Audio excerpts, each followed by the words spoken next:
بسم الله الرحمن الرحيم.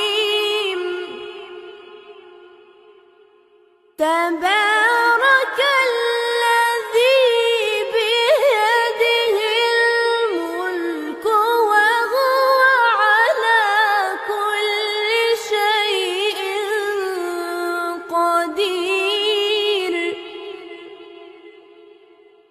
الذي خلق الموت والحياة ليبلوكم